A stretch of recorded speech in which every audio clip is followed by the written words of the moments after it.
Hello प्यारे दोस्तों, नमस्ते।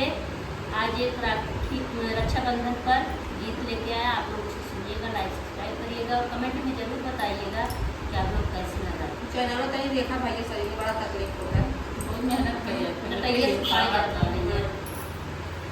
रखिया के दिन भैया, रखिया के दिन भैया, देख ले डगरिया आई बाकी ना अपना बहिन के नगरिया भैया आई बाकी ना अपना बहिन के डगरिया भैया आई बाकी ना।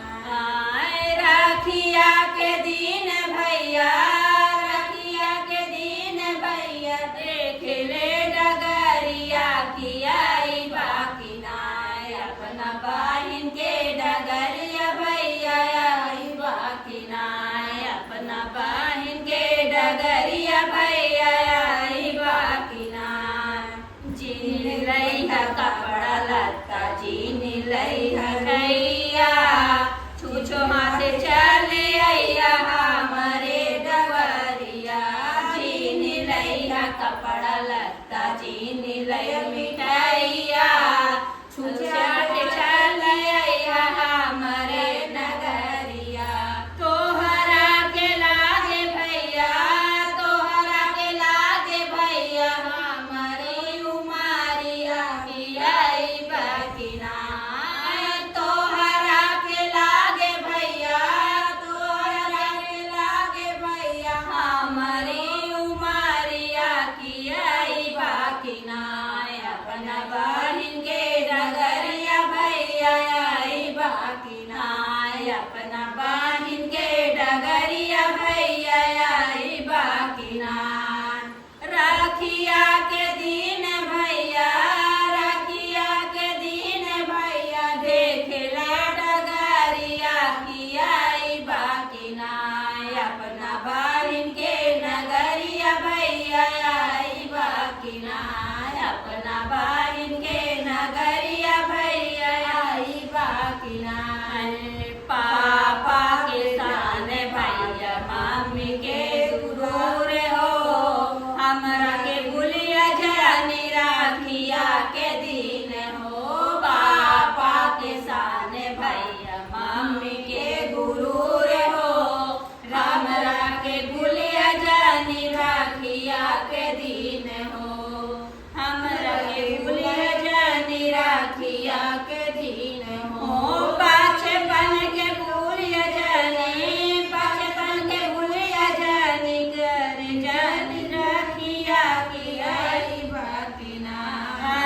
बचपन के भूलिया जानी, बचपन के भूलिया जानी, कर ले हतानिया की आई बाकी ना अपना बहिन के नगरिया आई बाकी ना अपना बहिन के नगरिया भैया आई बाकी ना।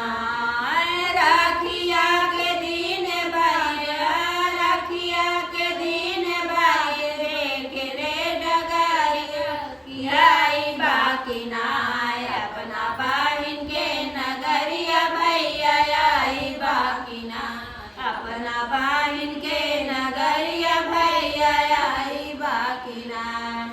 हर साल जाल भैया भाभी के नैहरवा, बहिन के बुलावे तीज त्योहारवा।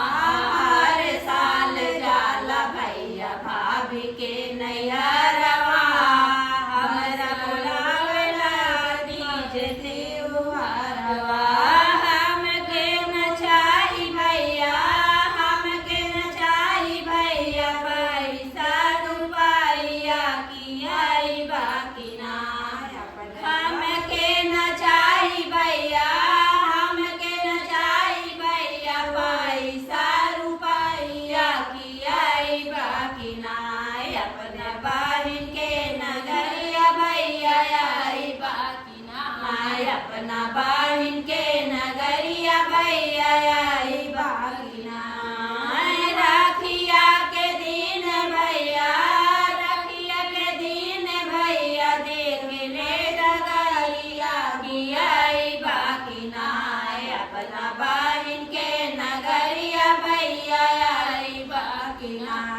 अपना बाहिन के नगरिया भैया